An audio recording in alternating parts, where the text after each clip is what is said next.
I'm joined in the studio now by Kim Haupt of 91, who's an investment management company. If you didn't know, I'm sure you do know, because they are a significant investment management company here in South Africa, a global player.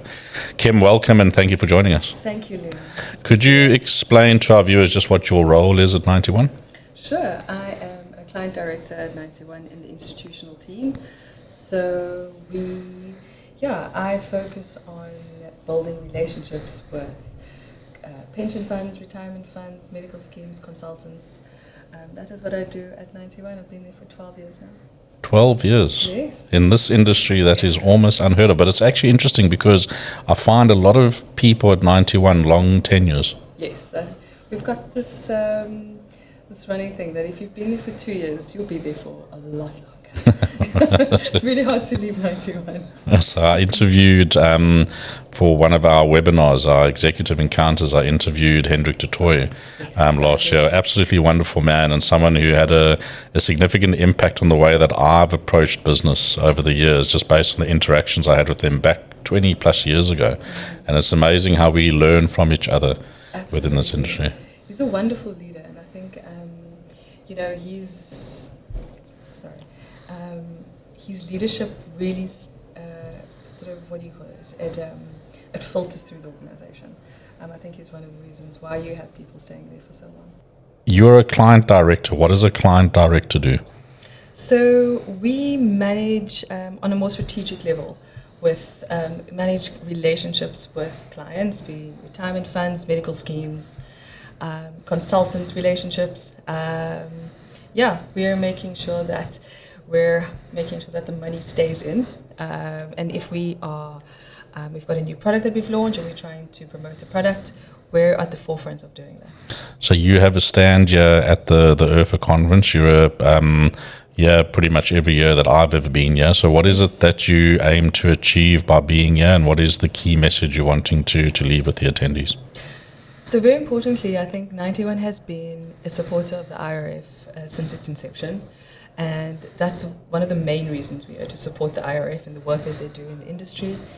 I know one of our key roles by attending and being part of the conference is to teach the attendees something.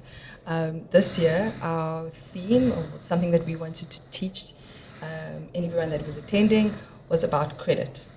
Credit as an asset class, we feel like it's underutilized, and it came through in our session yesterday where we had a poll. We asked the audience, how much of your pension fund do you think is in asset, is in credit?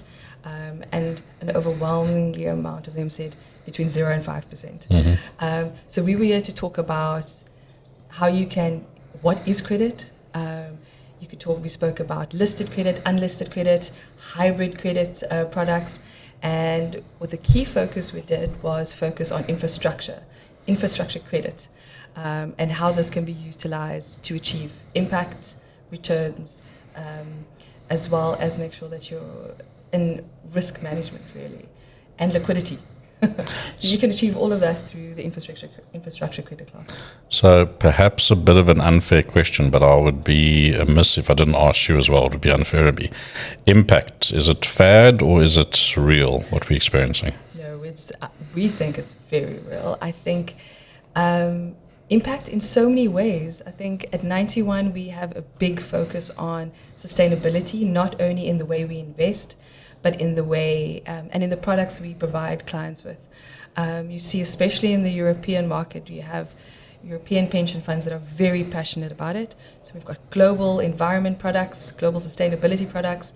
Then, of course, also we expect our investment team to be able to incorporate sustainability into how they invest. Are they seeing it as a risk?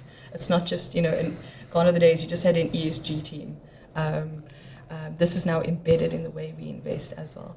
And impact, especially in South Africa, is massive. I think, especially when we come to these conferences, you have trustees going, but I need to see real world impact. And even in our session yesterday, we spoke about infrastructure, and so did the panel before us, the panel after us, and something that came up, I think, from 3 different questions was about, but what are you doing about rural development? You know, we really need to see real impact.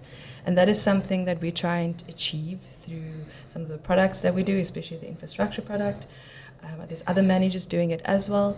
But it's also something that we need to take away back to the drawing board and see how can we show more impact in the rural communities. So if our audience wants to find out more about your infrastructure fund or products in that respect, where can they get more information? You could email me. Right, you need to give your email address. Sure. So it's kim.haupt@91.com. So it's Haupt as in Haupt. That's the one. Okay, good. So they've got that information. Now, Good. there's something special about your offices here in Cape Town, just to share with the audience that impact is more than just the investments that we make, but also how we live our day-to-day How we lives. conduct ourselves, absolutely. And so, yes, so part of what 91 does, we don't only ensure sustainability within how we invest and the kind of products that we provide clients with, but we also make sure that we inhabit the concept of sustainability, how we run ourselves as a business. And one of the things we're doing, which is an amazing thing, is that we're refurbishing our home at 36 on Stradom. And part of that refurbishment is that we'll be taking on a green wheeling project. This is where we use existing energy on the City of Cape Town's grid. And that is energy that is being offloaded from a shopping centre in the southern suburbs in Cape Town. I think we're the first building in Cape Town to be using energy in this way. So we're very excited about that. Well, that's fantastic. And you wonder where they find these solutions, but it shows you it's out there. Innovation is amazing. And we hope that many more buildings will follow suit, and I'm sure they are. Yeah, let it be an example for others ultimately. And I'm sure it also must, if you're doing it in that way, there must be savings as well from a business efficiency perspective. Absolutely. Yeah, so what have you found interesting at this conference? What has stood out for you? I think the topic that I spoke about earlier is so clients wanting to see impact in their daily lives from their investments. I think it's great that we get to talk about, you know, how much returns we can provide them, but I think at the end of the day, people want to see the real life impact of their investments. And I think I know it's something we always talk about at a lot of these conferences, but that is something that is stuck with me. So I think there's a shift taking place where return and risk is not really tangible.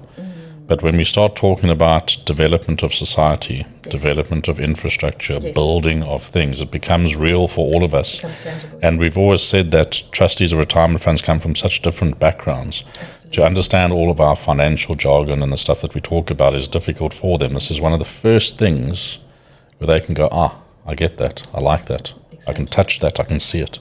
Yeah.